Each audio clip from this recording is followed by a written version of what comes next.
Hello, and welcome to Balance Act. My name is Juan. So, I am in the middle of a move, coming back to the Tampa Bay area. Very excited for that. Things are going very well for me. Working on still as being a graphic designer and doing my writing and all this stuff. So things are going very well with me. Just want to do a quick check-in with that. And today I wanted to talk about just love and connection and how important it is. And it's very strange. You see, for me growing up, things that were important to me always seemed serious. And, obviously having connection, having love is a serious thing. We're human beings. We are pack animals, so to speak. And we need that. We need that love. We need that connection to other people, of course. We need it for our mental health, so forth. What's the worst punishment you can have in prison? Solitary confinement. How they used to punish people back in the day? Banishment. Ostracization is often used as punishment in high school. They'll kick you out the group if you're not, doing the thing right. But there's also a higher connection that you need. It's a connection with yourself. And a connection with, I would say, is God, or with your higher self, or your inner being, or source, whatever you want to call it, the universe itself. Now, the idea of this being serious, well, it is serious, but it's also the approach to it should be taken lightly, which is kind of a paradox. So something so important, something so serious to our very own mental health, well-being. But the idea of doing this is to better your experience here on earth. We're only here for a very limited time. I do believe we continue on after death. But even if you don't believe that, or even that's not what's happening, I think it's super, super important that we look at this, but we look at it from a point of, I don't want to use the word joy because I was so overused, especially during Kamala Harris's campaign. But so it was very much in the zeitgeist just recently in our culture. But fun. It should feel fun and easy, which is such a paradox for our culture because it's like, it feels like something you're working on. It feels like something that you have to achieve, right? Is a state of well-being. But if you try to achieve this state of well-being through this feeling of seriousness hard work, it is hard work, honestly, but it shouldn't feel like hard work per se. It should feel like flow. And it's not always going to feel like flow.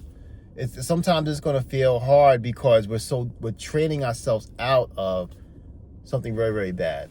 We had this really bad, wrong approach towards life. And now that we realize it and we're awoken from that, now we're seeking a better way of living. And for me, initially, I thought that meant making money, right? So I was trying to figure out, how do I make money so that I can relax, so I can do the things I want to do, so I can travel, so I can stop spending most of my days doing things I don't want to do, right? So I was on, from the outside, looking for things from the outside to make the inside feel better. And then I learned, of course, that feeling good and success is actually an inside job. And then the outward success that you end up having, like money and status and friends, is actually a symptom of you doing the inner work. All that stuff just comes along with you doing the inner work first. So manifesting your dreams vibrationally first, through your imagination, through how you just feel on the inside on a daily basis, regardless of what's going on around you. Then that leads to outward manifestation, right?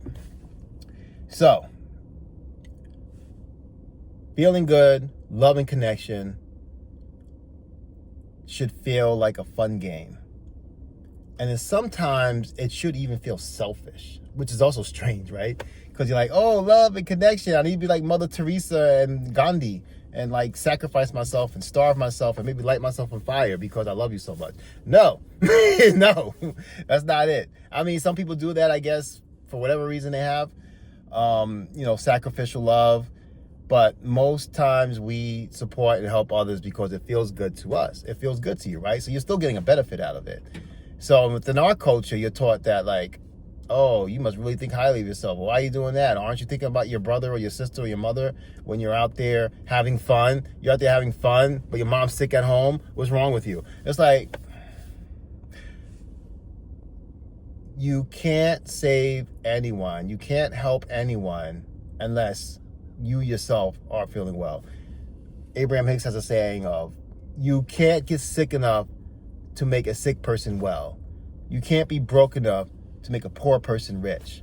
So you try to sit there and reciprocate with someone who's in a bad mood or is in a bad place by lowering your own vibe and your own self to their level, doesn't help them, right? And if you within yourself are feeling bad, and then you sit there, you focus on your problems and trying to strain your brain to figure out how to get yourself out of it, that's a good recipe for staying in that problem. As a matter of fact, making things worse. So the real recipe is not so much ignorance, not so much being oblivious. It's about changing your focus, right? So acknowledge that the bad stuff in your life is happening and it's real. Acknowledge it, and then take your focus off of it. And then focus on what's good within that situation right now.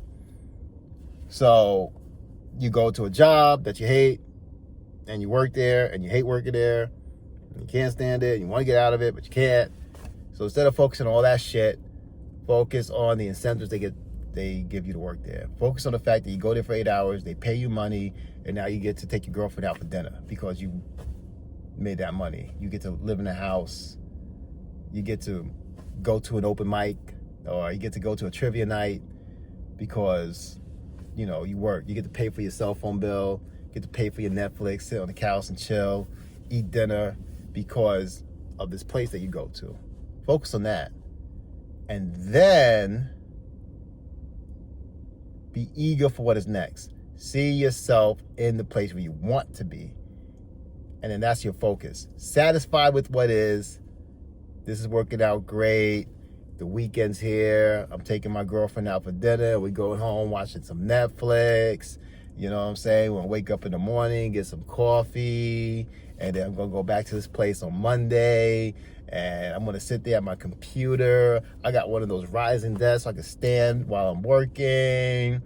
And I'm driving this car. I got these clothes on my back because of this place right here. Yeah, acknowledge the things I suck. My boss is horrible and terrible. Acknowledge all that. Don't ignore that, but don't focus on it either. Focus on the good.